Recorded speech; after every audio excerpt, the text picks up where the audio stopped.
In the grand, often chaotic tapestry of ReZero, few episodes strike as hard and deep as Season 3, Episode 15, aptly titled, A Hideous Dinner Party. This episode doesn't just move the plot forward, it cuts straight into the heart of what it means to exist. Layered with themes of memory, identity, and existential dread, this chapter peels back the surface of the story and reveals the terrifying beauty that lies beneath. It's not merely about battles or flashy powers. This episode dares to ask the most human question: if no one remembers you, do you still exist? Right from the opening, we are dropped into the thick of battle. Otto Suin and his allies are fighting a nightmare-given flesh, Lai Batankatos, the Sin Archbishop of Gluttony. But Lai isn't just a monster who bites and claws, he eats names and memories. With every soul he consumes, he doesn't just kill the body, he erases every trace of the person's existence. Friends forget them. History forgets them.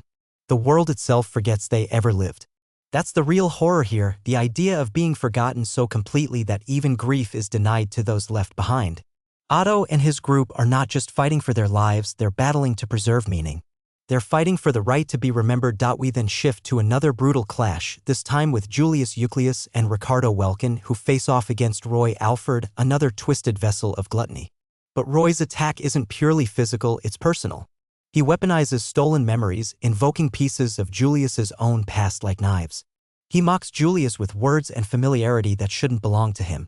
This isn't just a fight, it's a dismantling of identity. Julius is shaken to his core, not knowing which memories are truly his and which have been twisted or devoured. Roy becomes a living mirror, a fractured reflection of all Julius fears losing: his legacy, his dignity, and his sense of self. While all this unfolds, Aldebaran engages in his own psychological and spiritual war against Capella Emirata Lagunica, the Sin Archbishop of Lust. Capella is a grotesque manifestation of beauty taken to a horrifying extreme, able to endlessly shift her form, regenerate, and control how others see her. Her existence is a mockery of authenticity.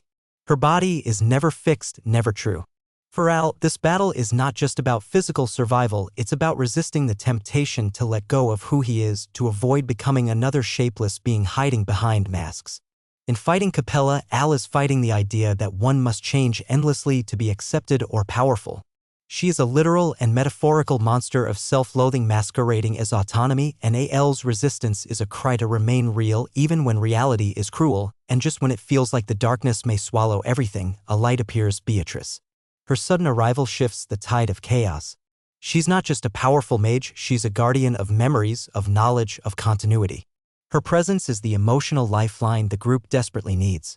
Against Gluttony's efforts to devour identity, Beatrice becomes a bulwark, a force that preserves who people are.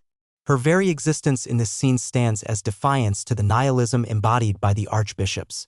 She's a reminder that memory is power and that our bonds, our shared stories, are what make us whole. All of this, taken together, makes one thing clear: the Sin Archbishops are not just villains. They are symbols of humanity's greatest fears. Gluttony represents the terror of being forgotten, the slow erasure of meaning and legacy.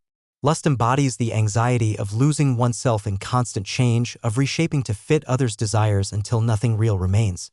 These monsters are terrifying not because they are strong, but because they make the characters and us face the most painful truths about what it means to be alive. In this sense, A Hideous Dinner Party isn't just a title, it's a metaphor. The table is set with identity, memory, and suffering. The guests are monsters wearing human faces. And yet, even here, among the grotesque and unholy, there is defiance.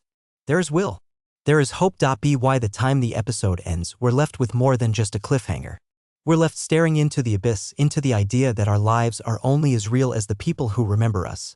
That even if we fight, suffer, and triumph, it all becomes meaningless if we are erased from the hearts and minds of others. But this episode doesn't leave us hopeless. It reminds us that so long as we have people who care, who remember us, who call us by name and know our story, we are still here. We still matter. So as we look ahead to the next chapter, we carry that understanding with us. The coming battles may be bloodier, the losses heavier, but the essence of the fight is now crystal clear. This isn't just a war for territory or justice. It's a war for the soul. A war for memory. A war for the unshakable truth of identity, and in that war, every name remembered is a victory.